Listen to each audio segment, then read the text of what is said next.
मीरा दासी व्याकुल रे, पिहु पिहु करात बिहाई रे। बेगी मिलो प्रभु अंतरयामी, तुम बिन रहियो न जाई रे, तुम बिन रहियो न जाई रे। मीरा, मेड़ता की राजकुमारी। मीराबाई अपने आप में एक संपूर्ण ग्रंथ है जो समग्रता लिए हुए है प्रेम की, करुणा की, समर्पण की, वैराग्य की, भक्ति, आत्मसम्मान, विश्वास, निरंतर और स्थित प्रज्ञता की। मीरा के चरित्र को कुछ चंद शब्दों में उतार पाना संभव नहीं है। वह पूर्व जन्म के प्रेम को लेकर उत्पन्न हुई एक दिव्यात्मा थी।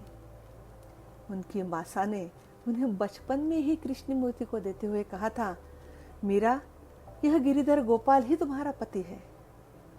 निरागस अबोध मन में तब से कृष्ण प्रीति की कलियों ने जन्म लिया। राणा संगा के पुत्र के साथ उनका विवाह संपन्न हुआ। फिर भी मीरा कृष्ण प्रेम में तल्लीन थी।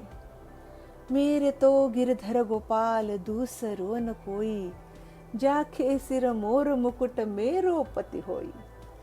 ऐसा कहते हुए तल्लीन होके नाचने वाली मीरा, ससुराल में उसका तिरस्कार होने लगा।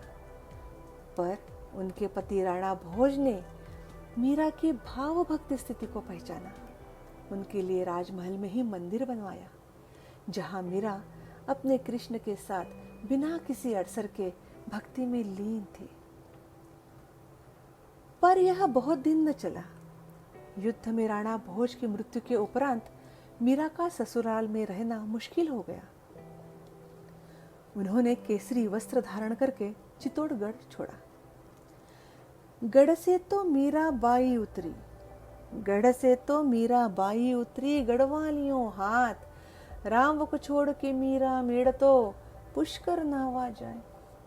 साथ साथ कृष्ण कृष्ण का विरत जाप करते हुए लोगों ने मीरा को देखा।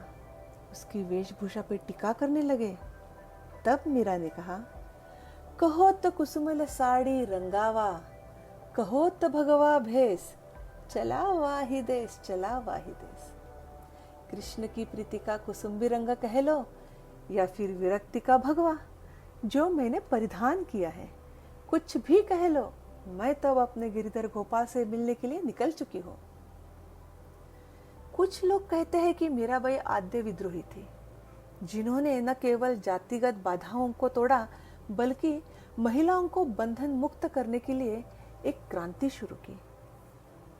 वास्तव में मीरा इन सब से परे थी। मीरा ने अपने काव्य में अपने जीवन संघर्ष के प्रत्येक पहलू को स्थान दिया। कृष्ण की उपासना और कृष्ण वर्णन का रसपान, इसके आगे उनकी दुनिया ही नहीं थी। उन्होंने एक कृष्ण पद में कहा है, भगत देखा राजिया, लगत देखा रुइया, दूध मद धृत छांड लिया, डार दिया जुमा। संक्षेप में, कृष्ण दर्शन करके आने वाले उस भक्त को मैंने आत्मसखा समझा और दूध, दही, मद से बना पंचामृत उसे सेवन करने को दिया। मुझे उनसे मिलकर मेरे कृष्ण को मिलने का आनंद मिला था।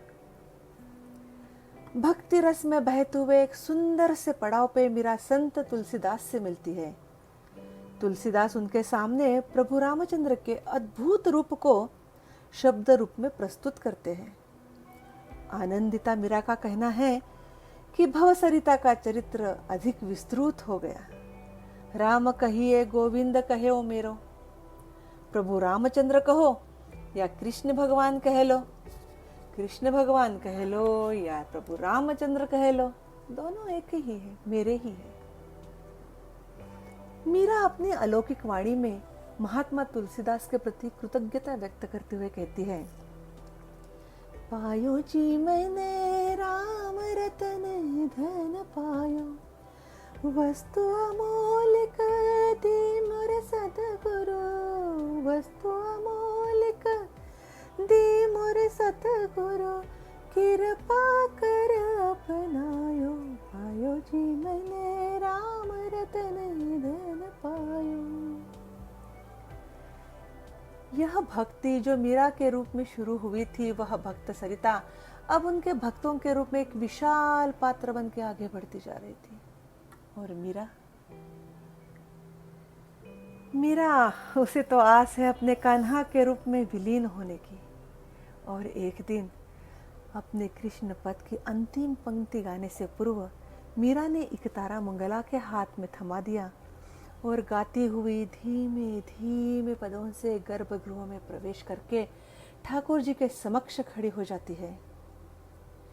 एक टक द्वारकाधीश को निहारती बार बार गा रही थी, मिल बिछुरन मत कीजिए, मिल बिछुरन मत कीजिए।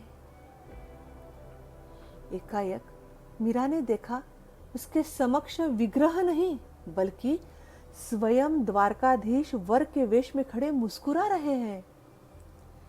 मीरा अपने प्राण प्रियतम के चरण स्पर्श के लिए जैसे ही झुकी, दुष्टों का नाश, भक्तों का दुलार, शरणगतों को अभय और ब्रह्मांड का पालन करने वाली सशक्त भुजाओं ने आर्त, विवल और शरण मांगते अपनी प्रिया को बंधन में समेट लिया।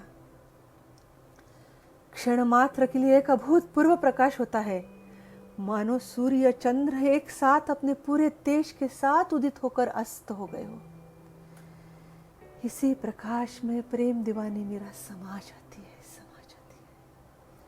मेरे तो गिरिधर गोपाल दूसरो न कोई, मेरे तो गिरिधर गोपाल दूसरो न कोई।